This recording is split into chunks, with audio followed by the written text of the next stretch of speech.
New Jerusalem, it's said, is built, made up of 12 precious stones that we would make into jewelry now.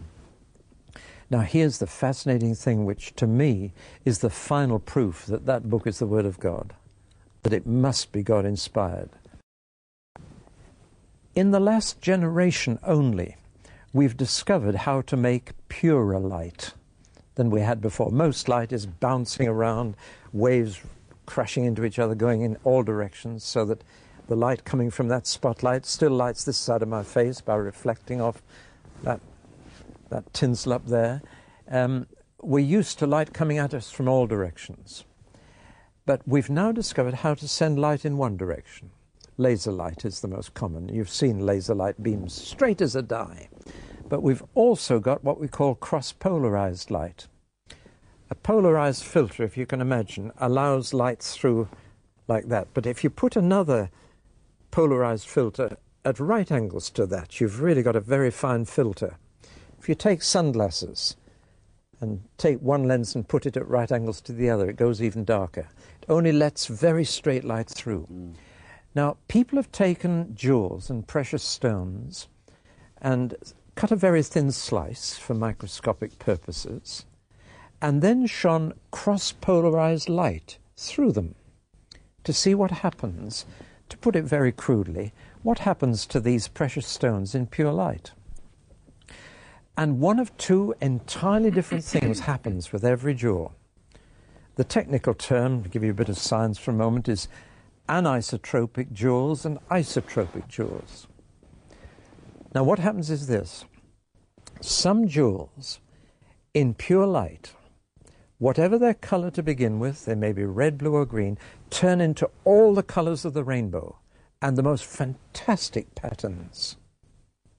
Other precious stones in pure light lose all their color, just go black, look like a lump of coal dust.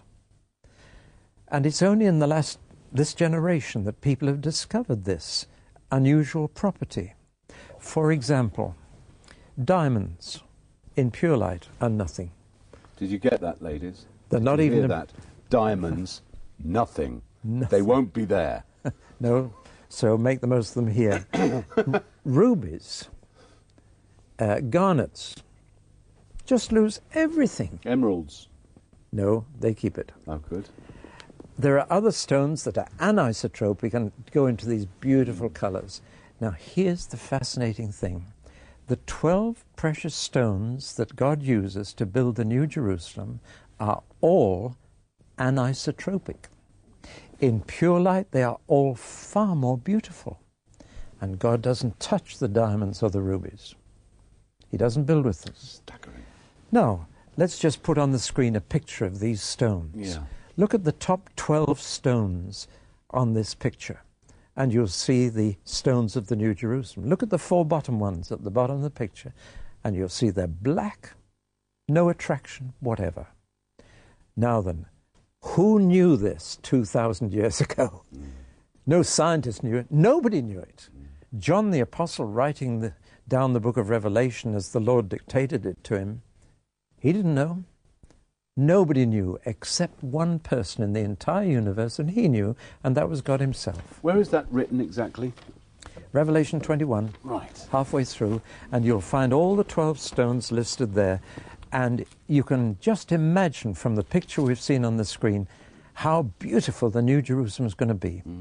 No need for do-it-yourself decoration or changing rooms there. No need. The materials that God uses will be fabulous. From verse 19, 21 right. Verse 19. Read them out. The first foundation was jasper. Yeah. The second, sapphire. The third, chalcedony. The fourth, emerald. The fifth, sardonyx. The sixth, carnelian. The seventh, chrysolite. The eighth, beryl. The ninth, topaz. The 10th, chrysoprase. The 11th, jacinth.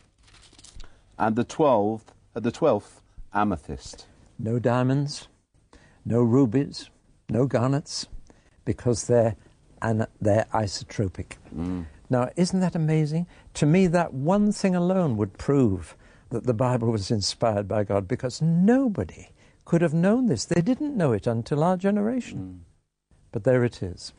It's just one little indication of how beautiful the whole thing's going to be and how wonderful it'll be to be there with Christ and his people and renewed people.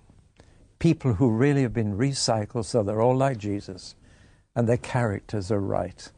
And there is love, joy, peace, patience, kindness, goodness, faithfulness, meekness and self-control in everybody. So let's just very briefly just recap a little.